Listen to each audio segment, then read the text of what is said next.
ॐ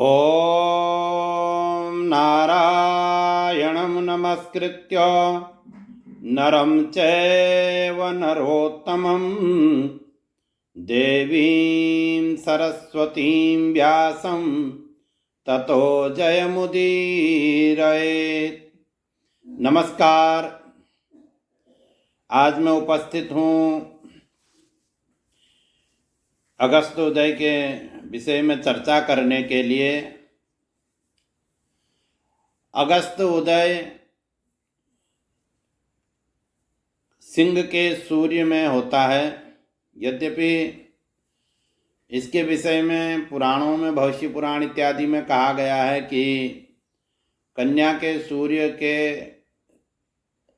में सूर्य के आने से 7 दिन पूर्व यह उदित होता है। यह एक पौराणिक पद्धति है, एक सामान्य बात इसके बारे में बताई गई है। परंतु गणितज्ञ लोग, जो ज्योतिष के गणित सिद्धांत ज्योतिष के जो लोग हैं, वो इसको ठीक भली भांति निकालते हैं। तो कभी यह 7 दिन पहले भी होता है, आश्विन मास लगने से 7 दिन पूर्व भी होता है, कभी यह और भी पहले हो जाता है। तो इस बार अगस्त्योदय 1 सितंबर को होगा। 1 सितंबर 2023 को यह अगस्त्योदय होने वाला है और ठीक दिन के 12:01 में अगस्त्योदय होने का समय है। तो ये अगस्त्योदय जब होता है, जिस समय अगस्त उदय होते हैं, उस समय उनको अर्घा देना चाहिए, उनका पूजन करना चाहिए। प्रातः ही अपना पूजन इत्यादि प्रारंभ कर दें और ठीक जिस समय में उदय हो रहे हों, ठीक उसी समय पर भगवान अगस्त को अर्घा देना चाहिए। तो अगस्त्योदय के इस व्रत का बड़ा पुण्य है।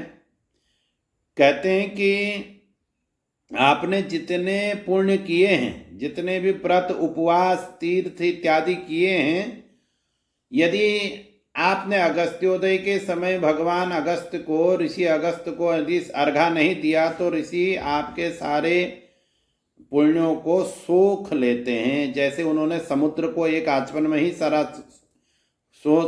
सोख लिया, इसी प्रकार से हमारे पुण्यों को भी वह पूरा सोख लेते हैं।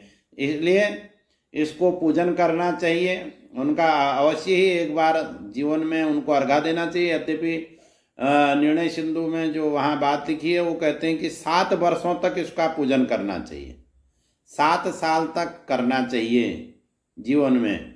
परंतु जो 7 साल तक नहीं भी कर पाए, तो कम से कम एक बार तो अवश्य ही अगस्त्योदय का पूजन करना चाहिए। अगस्त्योदय के समय भगवान अगस्त को अर्घा देना चाहिए। अगस्त्योदय की महिमा बहुत है पुराणों में, और रामचरितमानस में भी भगवान जब लक्ष्मण से वार्ता कर रहे हैं, किष्किंधा में भगवान हैं उस समय, तो किष्किंधा में भगवान वर्षा ऋतु के बाद जब वर्णन करते करते भगवान कहते हैं लक्ष्मण से, उदित अगस्ति पंथ जल सोखा जिमिलो भई सोषई संतोषा।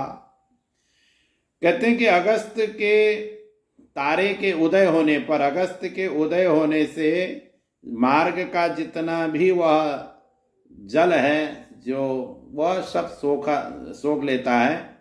जैसे संतोष होने पर मनुष्य का लोभ समाप्त हो जाता है, इसी प्रकार से अगस्त के उदय होने से अब यह वर्षा ऋतु अपने चरम पर हो जाती है, माने अपनी समाप्ति की ओर होती है। तो अगस्त्योदय में वहाँ जो मंत्र लिखा है, उसका भावार्थ भी यही है कि हे अगस्त, हम आपका पूजन करते हैं, आपको अर्घा देते हैं। इसलिए दे रहे हैं कि आप जो यह वर्षा का जल है, जो वर्षा का जल है, उसके जो विषाक्त, उसमें विष पदार्थ है, विष है, वर्षा के जल में जो बैक्टीरिया है, उसको आप समाप्त करने वाले हैं अगस्त हो। हम इसलिए आपका पूजन कर रहे हैं, आपको अर्घा दे रहे हैं, ऐसा उसका भी भाव है। तो अगस्त्योदय 1 सितंबर 2023 को दिन के ठीक 12:01 पर होगा। उस समय अगस्त भगवान को अर्घा दीजिए। नमस्कार। आगे भी आप हमारे इस चैनल को देखते रहेंगे तो आने वाले पर्वों के बारे में भी हम आपसे इसी प्रकार से चर्चा करते रहेंगे।